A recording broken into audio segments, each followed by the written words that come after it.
Livro de Lucas, capítulo 23, versículo 50 da palavra de Deus nessa noite. E eu tenho certeza que Deus vai tocar em muitos corações que estão aqui. Eu tenho certeza que Deus vai entregar um ministério tremendo aqui nessa noite para a igreja, para as vidas. Eu tenho certeza, irmão Miguel, que hoje uma chave que a igreja precisa encaixar vai estar sendo encaixada aqui nessa noite. Glória a Deus. Aleluia, louvado seja Deus. Aleluias. Livro de Lucas, capítulo 7, versículo de número 50, diz assim a palavra de Deus. E eis que certo homem chamado José, membro do Sinédrio, homem bom e justo, que não tinha concordado com o desígnio e ação dos outros, natural de Arimateia, cidade dos judeus, e que esperava o reino de Deus, tendo procurado a Pilatos, pediu-lhe o corpo de Jesus, e tendo-o tirado do madeiro, envolveu num lençol de linho e o depositou num túmulo aberto em rocha, onde ainda ninguém havia sido sepultado. Era o dia da preparação e começava o sábado. E as mulheres que tinham vindo da Galileia com Jesus, seguindo, viram o tumulto e como o corpo fora ali depositado. Glória a Deus, aleluia. Meus irmãos, nesta noite eu quero falar sobre o socorro. Nesta noite há uma palavra profética para a igreja. Vocês sabiam que há um dom na Bíblia chamado profecia? Todo mundo sabe, os profetas, os apóstolos, todo mundo conhece. Mas você sabia que há outros ministérios na Bíblia, como o governo, como o socorro? Isso é um ministério, socorro é ministério, está escrito na palavra. E nesta noite eu quero falar sobre o socorro, nesta noite, esse dom maravilhoso que é o socorro.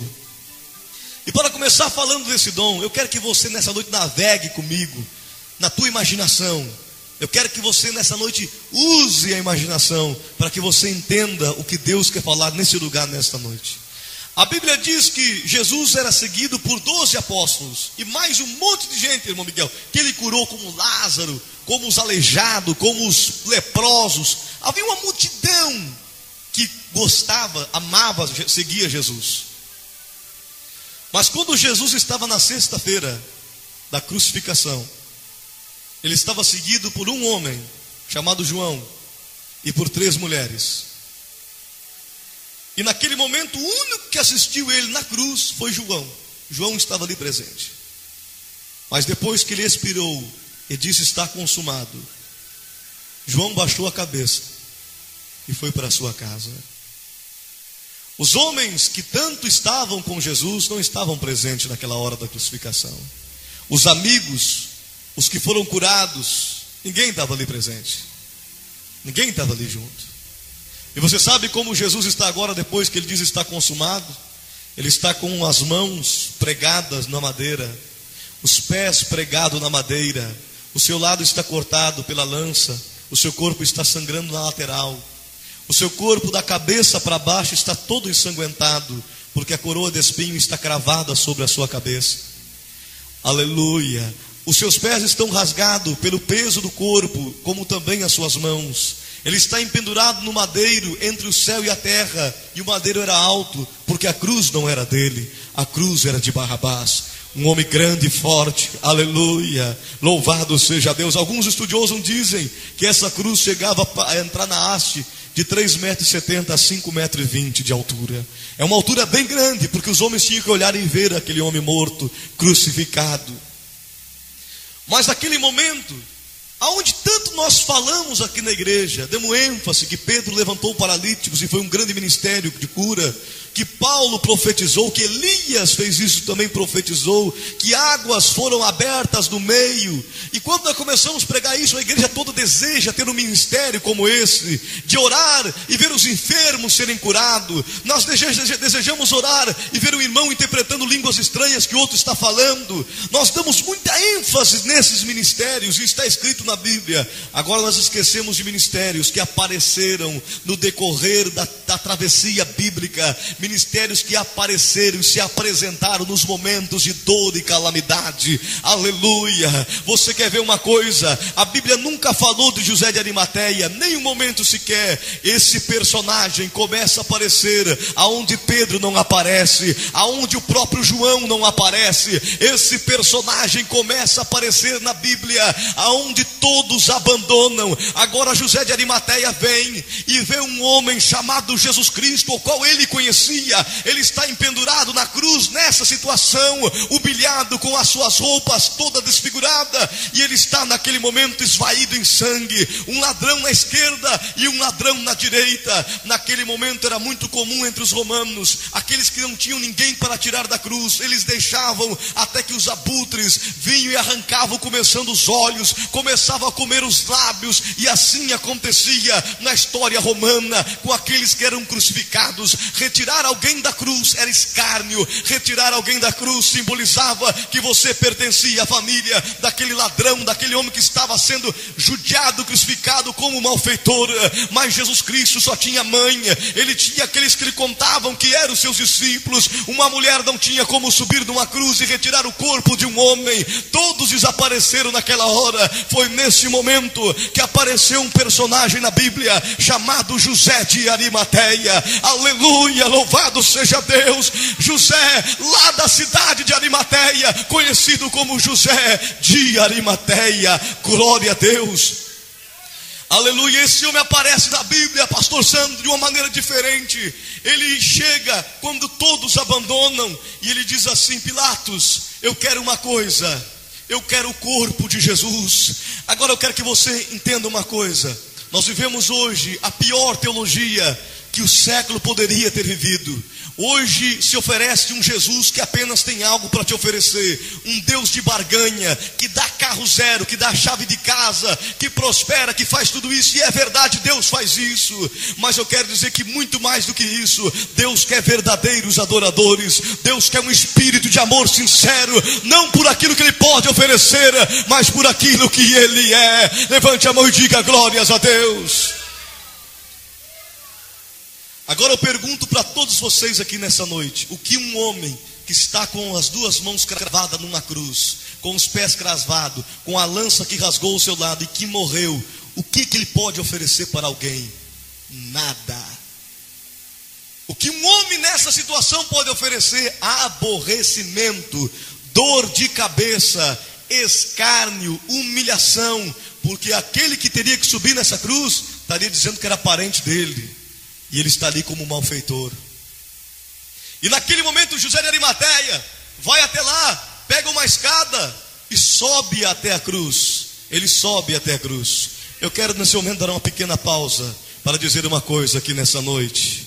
Quando todos faltarem sobre a tua vida, quando tudo se acabar na tua vida, há um Jesus que sabe o que é a dor do abandono, há um Jesus que conhece o que é sofrimento, há um Jesus que sabe que quando você tem, você está rodeado de amigos, mas há um Deus nessa noite que experimentou o sentimento de ser abandonado pelos seus, de ser desamparados pelos seus. Há um Deus nessa noite que sabe quanto importante é alguém chegar para subir na cruz contigo e tirar você da situação que você está vivendo agora. Aleluia, aleluia, louvado seja Deus. Alguém que sabe o que é estar pregado na cruz, estar sendo humilhado, e chegar alguém que você não esperava, alguém que você não nem imaginava, porque muitas vezes aquele que você pensa que vai te chutar quando você está caído é justamente aquele que te levanta. Aleluia, louvado seja Deus. Às vezes aquele que você pensa que torna não sendo, e aquele que você nem imaginava é aquele que vai pegar a escada para subir na cruz contigo. Levanta a mão quem está entendendo nesta noite. Xarabacandarama Sérvia. Aleluia, glória a Deus. Assim a vida, presbítero Heitor, naquele momento poderia ser qualquer um menos este. Mas é esse que Deus levanta. E eu quero dizer aqui, Deus quer levantar muitos José de Arimateia aqui nesse lugar. Homens com socorro, não para socorrer alguém que tenha algo para te oferecer, mas para socorrer aquele que não tem nada para te oferecer. Aqueles que estão com Jesus Cristo, não porque Ele pode dar, mas estão com Jesus Cristo até na hora da morte. Estão com Jesus Cristo até na hora da humilhação. Deus quer levantar José de Arimateia no nosso meio nesta noite. Levanta a mão para o céu e comece a dar glórias a Deus. Comece a dar glórias a Deus, porque eu sinto a presença do Espírito de Deus em nosso meio nesta noite. Xarabacandarama Sérvia. Levante a mão e dê glória a Deus. Dê glória a Deus. Deus vai levantar pessoas com socorro aqui. Sérvia. Eu não quero que a igreja Tabernáculo seja conhecido como uma igreja que levanta paralíticos somente, que cura enfermos, mas queremos ser conhecido como uma igreja que tem amor, uma igreja que resgata o perdido, uma igreja que tem os olhos voltados, não para o que tem nos oferecer, mas uma igreja que tem a oferecer, porque melhor é dar do que receber. Isso diz a palavra de Deus. Quem está entendendo, diga glórias a Deus nessa noite. Xarabacandarama serve omanai. Meu Deus, há uma presença de Deus em nosso meio. Estou sentindo a presença dele aqui nessa noite. E há pessoas aqui que estão passando situação difícil, viu? Há pessoas aqui que estão na dor da humilhação. Há pessoas aqui que Deus vai descer com socorro sobre a tua vida. Eu, graças a Deus, estou cercado por bons amigos. Graças a Deus, eu não estou passando essa fase. Não estou, porque a fase difícil da minha vida, eu estou cercado por bons amigos, para minha família também, que está aqui minha mãe, mas por bons amigos também. Aleluia, glórias a Deus. Mas eu sei que muitos já passaram fases que eu passei e estão passando aqui nessa noite ainda. Aleluia, glória a Deus. E quando José de Arimateia subiu naquela cruz, irmão Nilson, a cruz sacudia, o corpo dele está lá em cima, e naquele momento ele está subindo a cruz. Nessa noite Deus está procurando alguém para subir na cruz, para tirar o teu irmão que está pregado lá, que está humilhado. Aleluia. Às vezes alguém peca na igreja, erra, a pessoa diz assim: que se dane esse irmão, que continue nessa situação, que morra desse jeito. Você não é um José de Arimateia. Deus está querendo que você ajude esse irmão que todos já tiraram para o lado. Deus quer que você diga a última palavra de esperança para aquele que não tem mais esperança, para aquele que está morto. Deus quer alguém que suba nesta cruz. Deus quer alguém que suba nessa cruz. Deus quer alguém que balance esta cruz. Levanta a mão e comece a dar glória a Deus. Dê glória a Deus, igreja. Eu estou sentindo algo diferente aqui. Eu estou sentindo algo diferente aqui nessa noite. Aleluia, glórias a Deus. Aleluia. E quando a cruz, meus irmãos, ele começa a sacudir com a escada, ele começa a despregar os cravos agora. Agora vai chegar a hora mais forte, eu acho, da mensagem. Vai chegar agora. Você sabe por quê? Porque os cravos que estavam na mão de Jesus não eram prego 17 por 17 para cravar numa madeira. Os pregos que estavam na mão de Jesus eram pregos para suportar o peso de um homem de carne. Eram cravos, eram longos pregos. E quando José de Arimateia subiu, e ele chega, coloca alguma coisa entre a mão e começa a despregar a primeira mão. E quando ele arranca aquele cravo da madeira, imagine você, aquele cravo vai saindo da madeira e está cravado sobre a mão de Jesus. Ele tem que pegar aquela mão que tantas vezes curou os enfermos, aquela mão que tantas vezes se estendeu sobre os leprosos, aquela mão que levantou tantas pessoas. Ela não tem alguém para estar lá naquele momento, mas José de Arimateia começa a tirar o cravo da sua mão, começa a aliviar aquela tensão, e ele puxa o cravo. Naquele momento o braço cai pela lateral. Aleluia. Ele coloca o seu corpo entre a cruz e abraça por baixo. Aleluia. Como sozinho naquele momento ele pega a outra mão e também descrava.